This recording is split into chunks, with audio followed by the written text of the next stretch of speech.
Salam alaikum. Dans cet exemple-là, on va voir deux cas particuliers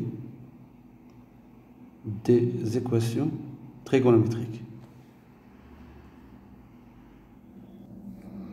Alors, il nous demande, en question 1, de résoudre dans R l'équation cos de x fois sinus de x égale à 0. Alors, je vous donne 5 minutes de réflexion. Alors, l'équation cos de x fois sinus de x égale à 0 équivaut à quoi? Équivaut à cos de x égale à 0 ou sinus de x égale à 0. C'est bon? Alors maintenant, on va se concentrer sur la première équation, cos de x égale à 0. Alors, cos de x égale à 0, bien sûr, notre équation est bien définie, car 0 appartient à l'intervalle moins 1, 1, c'est bon? Ok. Alors, équivaut à quoi? Équivaut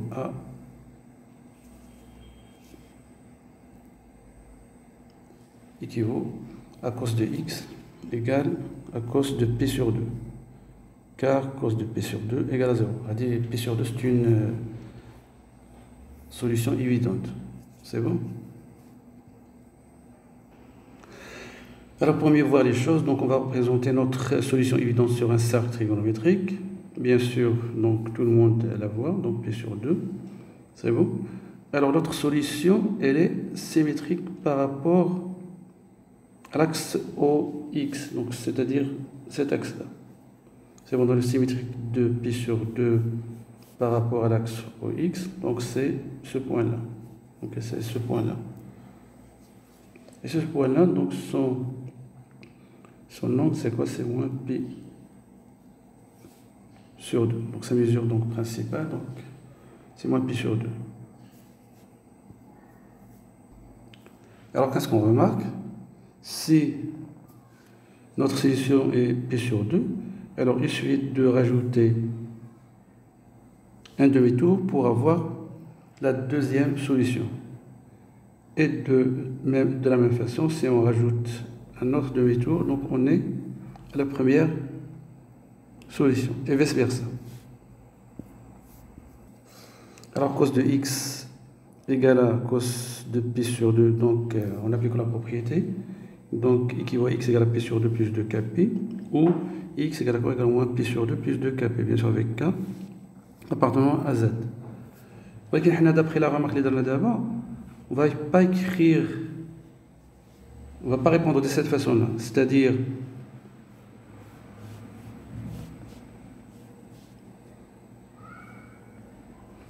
x égale à pi sur 2. Au lieu d'écrire plus 2 kp, on va écrire sauf, bien juste plus kp.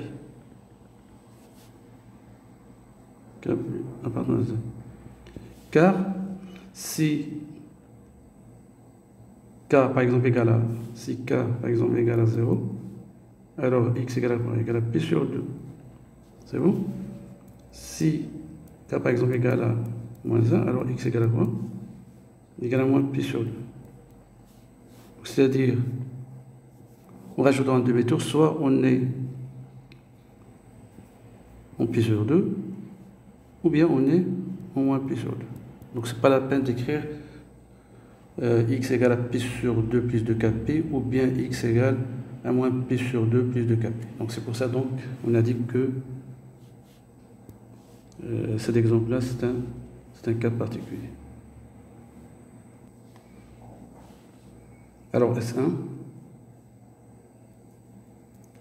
égale quoi dans son solution S1? Donc c'est x appartenant à R tel que x égale à quoi? Égale à pi sur 2 plus kp, bien sûr avec